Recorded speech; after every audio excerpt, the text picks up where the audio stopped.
Chris Rogers chose weaknesses, Brian Harris went for vulnerable, and Trevor Bayliss spoke of concerns. None of these are words a touring team once said about their batting at the best of times, let alone when they are entering Queensland 11 days from a test at the Abattoir, where, of course, Australia have not lost for 29 years. For England, however, such words are indisputable. They have problems with their batting from top to bottom.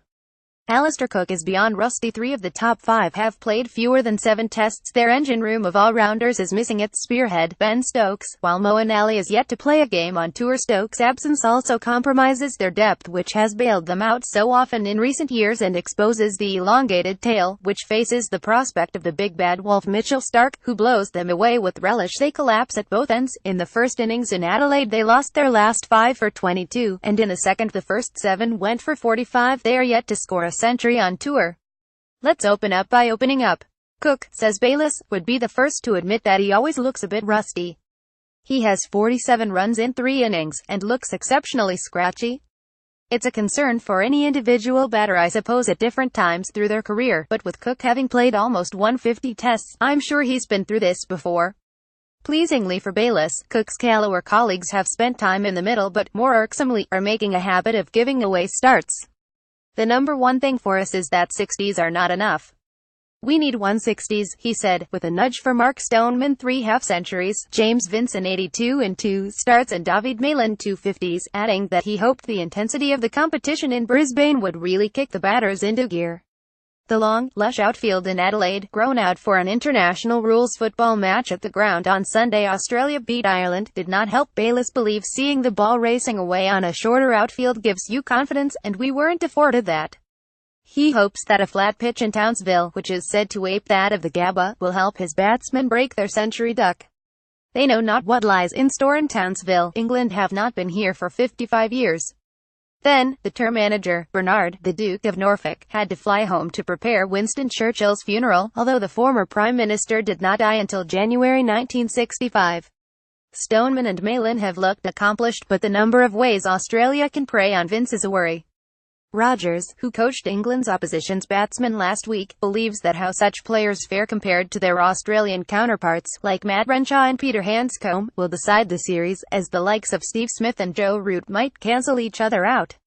The 3 Englishmen have definitely got weaknesses in their games, said Rogers, adding if you asked all the England players how the Australians will bowl at them, they know. It's not going to be a surprise out there. It's just how they deal with those tactics. Of Vince, Rogers said he's exceptionally talented, but can be frustrating with his modes of dismissal. Watching this game, he's one of the better players of pace England have.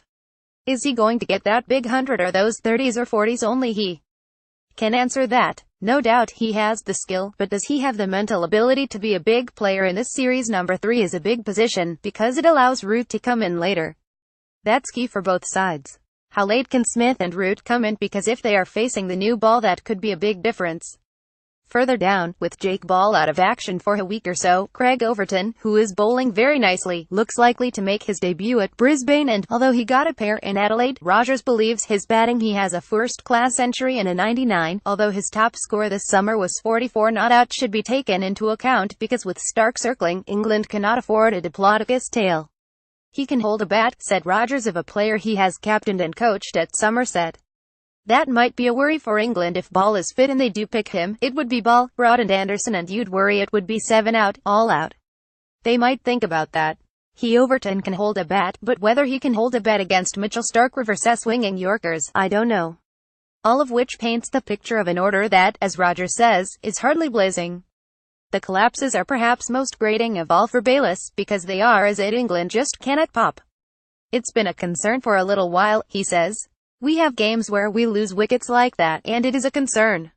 We have a reasonably inexperienced lineup when it comes to international cricket, but they are learning all the time. It's not for want of trying. They realize they have got to do better, and they are working hard to do that. Time, they all know, is very much of the essence.